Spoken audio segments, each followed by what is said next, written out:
On accorde force louange à la vertu, mais elle fonde encore plus vite que les gelées du printemps.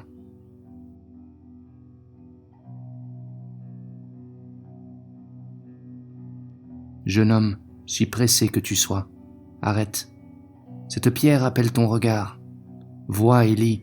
Ici reposent les os du poète Marcus Pacuvius. Je ne voulais pas te le laisser ignorer. Adieu.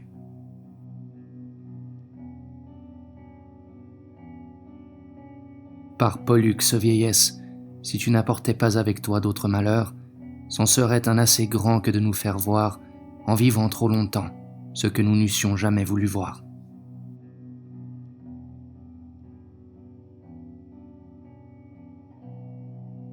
Race des titans, mes alliés par le sang, fils du ciel, voyez un dieu attaché, enchaîné à ce dur rocher, comme un vaisseau que dans une nuit de tempête, les nochers tremblants, effrayés, attachent au rivage. Voilà comme je suis cloué ici par Jupiter saturnien. Le souverain Jupiter a emprunté les mains de Vulcain, et l'art cruel de Vulcain a introduit ses coins, ouvert mes membres.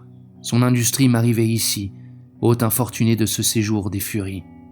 Tous les 3 jours revient fatalement d'un vol sinistre pour me déchirer avec ses serres crochues, pour me mettre en lambeaux tout mon corps, l'oiseau satellite de Jupiter. Il se nourrit de mon foie, il s'en repaît, et quand il est rassasié, il pousse un cri retentissant et remonte au ciel en agitant les plumes de sa queue teinte de mon sang. Mon foie rongé renaît, se renouvelle à mesure, et à mesure aussi l'oiseau avide et cruel revient chercher sa pâture.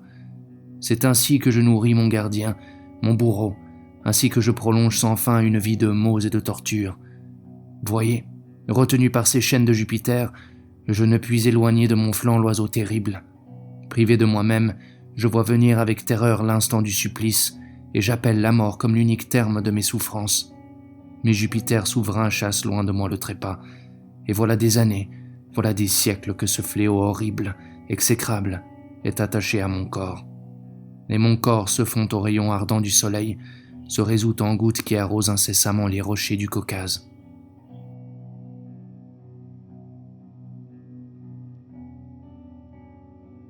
Et puis, un jour viendra que sur ses confins, le laboureur, en creusant le sillon avec le soc recourbé de la charrue, trouvera des javelots rongés par une rouille mordante, poussera de la herse pesante des casques vides, et il demeurera stupéfait de la grandeur des ossements qui sortiront de ces tombes ouvertes.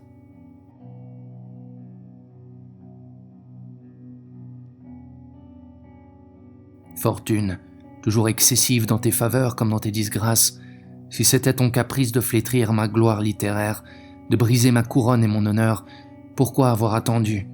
C'est quand j'étais dans toute la force et la verdeur de l'âge, quand je pouvais répondre à l'attente du peuple et d'un si grand homme, qu'il fallait me plier, me courber, m'atteindre. À quel degré m'abaisse-tu aujourd'hui ? Et qu'apportais-je sur la scène ? La beauté du visage ? La noblesse du maintien, l'énergie de l'âme, ou les accents d'une voix qui charme ? Non. Comme le lierre étouffe et tue l'arbre vigoureux qui l'enlace, ainsi moi, la vieillesse me tue sous l'étreinte des ans. Je ne suis plus qu'un tombeau. Je n'ai plus rien, rien qu'un nom.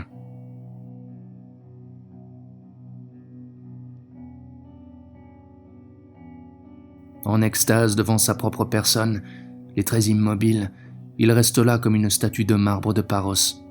Étendu sur le sol, il contemple 2 astres étincelants, ses yeux. Il contemple sa chevelure digne de Bacchus et digne d'Apollon, et ses joues à peine revêtues d'un léger duvet, et son cou d'ivoire, et la grâce de sa bouche, son teint où l'incarnat se mêle à la blancheur de la neige. Il admire les charmes qui le font admirer. L'insensé, il se convoite lui-même, amant à la fois et objet aimé. C'est lui qu'il dévore en dévorant cette image. C'est lui qui est consumé des feux qui l'allument. Que de baisers ne donne-t-il pas vainement à ses tondes trompeuses ?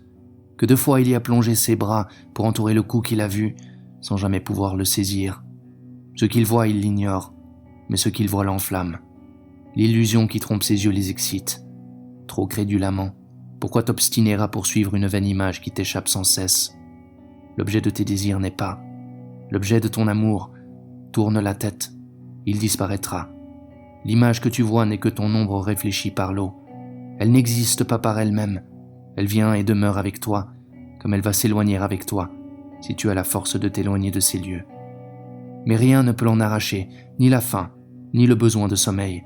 Étendu sur l'épais gazon, il ne peut rassasier ses yeux de la vue de ses charmes menteurs.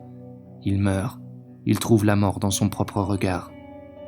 Il laisse enfin retomber sur le gazon fleuri sa tête languissante. La nuit vient fermer ses yeux toujours épris de sa beauté. Son corps a disparu. À la place de son corps, on trouve une fleur couleur de safran et dont le cœur est couronné de feuilles blanches.